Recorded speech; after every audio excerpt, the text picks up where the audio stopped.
बालिकाएं भर्ती होती थी, उनकी ट्रेनिंग भी होती थी, लेकिन उनको फील्ड ड्यूटी नहीं दी जाती थी। उन्हें फील्ड ड्यूटी देने से लोग परहेज करते थे। उनको कार्यालय में बिठा दिया जाता था या कंप्यूटर के कार्य से लगा दिया जाता था। उनके मन में एक भाव रहता था कि क्या पुरुषों से कम हैं? क्या हमें फील्ड ड्यूटी नहीं मिलनी चाहिए? और मुझे आज ये बताते हुए प्रसन्नता है कि 10,000 से अधिक पुलिस बीट प्रणाली में 10,000 ऐसे स्थानों पर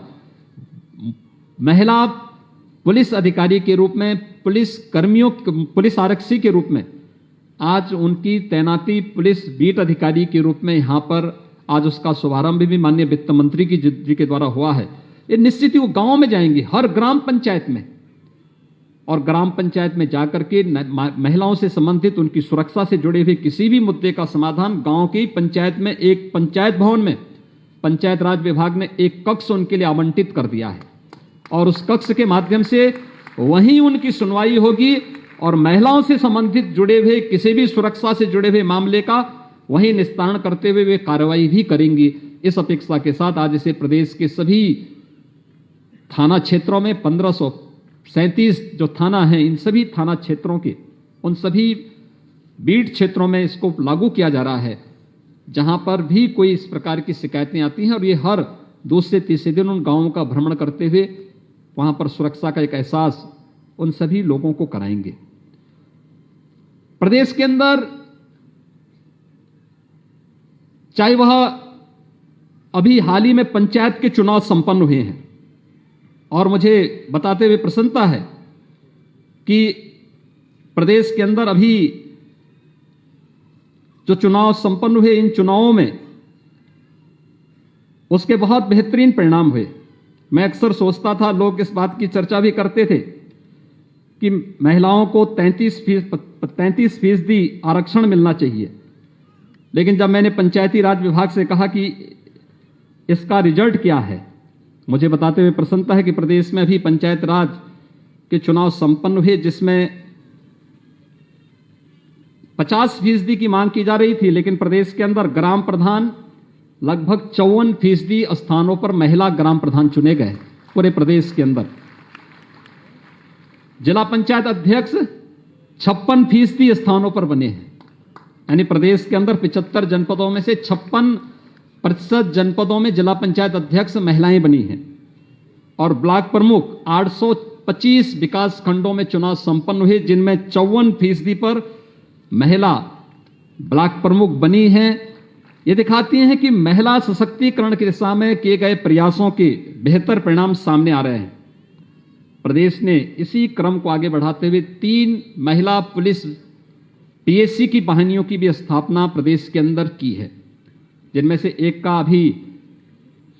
थोड़ी देर में शिलान्यास माननीय वित्त मंत्री जी के करकमलों से यहां पर संपन्न होगा, लेकिन इसका शिलान्यास अभी संपन्न होने जा रहा है। इसके साथ ही लखनऊ और गोरखपुर में भी एक पीएससी की महिला बटालियन के कार्य का वहां पर कार्य प्रारंभ हो चुका है। स्वामित्व योजना के अंतर्गत भी एक बड़ा अभियान प्रदेश के अंदर आगे बढ़ाने का कार्य किया गया है और अब तक 19,662 ऐसी महिलाओं को स्वामित्व योजना का लाभ दिया गया है, जिन ग्राम पंचायत में आप देखते होंगे लोग घर बना लेते हैं, लेकिन वह आवास की भूमि होती है और ग्राम पंचायत की आबादी की इस भूमि का मालिकाना हक उन्हें नहीं मिल पाता था। हम आभारी हैं प्रधानमंत्री जी के, जिन्होंने अब नए मैपिंग के माध्यम से उन आवासीय पट्टों की और ग्राम पंचायत की आबादी की इस भूमि का मालिकाना हक उन सभी परिवारों को और खासतौर पर उसमें भी प्राथमिकता महिलाओं को दिया है। इसमें प्राथमिकता के आधार पर इस कार्यक्रम को आगे बढ़ा करके प्रदेश के अंदर इन सभी क्षेत्रों में इस कार्यक्रम को आगे बढ़ाने का कार्य किया गया। आज यहां पर ग्राम्य विकास विभाग ने भी जो कार्यक्रम आगे बढ़ाए महिला स्वयंसेवी समूह के माध्यम से, 5 जनपदों सोनभद्र, चंदौली, मिर्जापुर, बलिया और गाजीपुर के लिए ब्लेनी मिल्क प्रोड्यूसर कंपनी की तर्ज पर ही भारत सरकार के सहयोग से 33 करोड़ रुपए की एक परियोजना स्वीकृत की गई है, जिसमें मिल्क प्रोड्यूसर कंपनी गठित करके बलेनी मिल्क प्रोड्यूसर की तर्ज पर वहां पर महिलाओं को आर्थिक स्वावलंबन की ओर अग्रसर किया जा सके। झांसी तथा महोबा में दलहन व मूंगफली मूल्य श्रृंखला हेतु झलकारी बाई महिला किसान प्रोड्यूसर कंपनी का गठन, इसके माध्यम से 17,406 महिला किसान वहां पर उस क्षेत्र में बुंदेलखंड में लाभान्वित होंगी और इसके लिए भी भारत सरकार ने 16 करोड़ रुपए का बजट स्वीकृत किया है। बदायूं में धान, गेहूं और मेथा की मूल्य श्रृंखला हेतु बदायूनी महिला किसान प्रोड्यूसर कंपनी का गठन, जिसमें 14,275 महिलाएं इसके माध्यम से लाभान्वित होंगी और भारत सरकार ने इसके लिए भी 18 करोड़ रुपए का बजट स्वीकृत कर दिया है। जरी जरदोजी हस्तशिल्प के लिए जनपद बदायूं में महिला कारीगरों के विकास के लिए हस्तशिल्प उत्पादन कंपनी का गठन किया जा रहा है। भारत सरकार ने इसके लिए भी 7 करोड़ रुपए स्वीकृत किए हैं। यानी ये सभी कार्यक्रम इस बात के गवाह हैं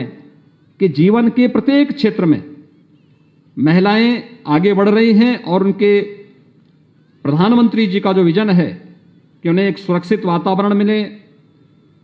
उन्हें सम्मान के साथ आगे बढ़ने के लिए एक मंच मिले और वह भी विकास के साथ इस प्रक्रिया के साथ जुड़ करके स्वावलंबन की दिशा में आगे बढ़ सकें। और वह प्रयास प्रदेश के अंदर आज यहां पर प्रारंभ किया गया है और मुझे बताते हुए प्रसन्नता है कि यह कार्यक्रम तृतीय चरण का भी कार्यक्रम न केवल नारी सुरक्षा को और उन सभी पहलुओं को लेकर के जो पहले और दूसरे चरण में जिन भी क्षेत्रों में हमें लगा कि यहां पर हमें कुछ कार्यक्रम करने, क्योंकि पहले और दूसरे चरण में आपने देखा होगा 1537 सभी थानों में एक एक महिला बूथ का गठन किया गया, जो महिला सुरक्षा, महिलाओं से संबंधित सुनवाई, वहां पर कोई भी महिला कहीं भी जाएगी, एक महिला पुलिस अधिकारी उस थाने में बैठ करके उसकी सुनवाई के लिए हमेशा मौजूद रहती थी। हर तहसील में 350 तहसीलों में भी यह व्यवस्था दी गई। बेसिक शिक्षा परिषद की 1,58,000 से अधिक जो स्कूल हैं उनमें महिलाओं के लिए पेयजल की व्यवस्था, अलग से टॉयलेट की व्यवस्था, सभी विद्यालयों में माध्यमिक और उच्च शिक्षा के विद्यालयों में बालिकाओं के लिए अलग से कॉमन रूम की व्यवस्था, यानी युद्ध स्तर पर इस कार्यक्रम को आगे बढ़ाने का कार्यक्रम प्रदेश सरकार ने पहले और द्वितीय चरण में किया था और तृतीय चरण के कार्यक्रम आज यहां पर हमारे मुख्य अतिथि और माननीय राज्यपाल महोदय के कर कमलों से यहां पर प्रदेश की मातृशक्ति को, प्रदेश की बहनों को आज ये समर्पित करते हुए मुझे बहुत हार्दिक प्रसन्नता की अनुभूति हो रही है। मुझे विश्वास है कि रक्षाबंधन का एक कार्यक्रम हम सब के लिए न केवल सुरक्षा की दृष्टि से बल्कि नारी गरिमा, नारी सुरक्षा, नारी सम्मान और नारी स्वावलंबन की दिशा में मील का पत्थर साबित होगा।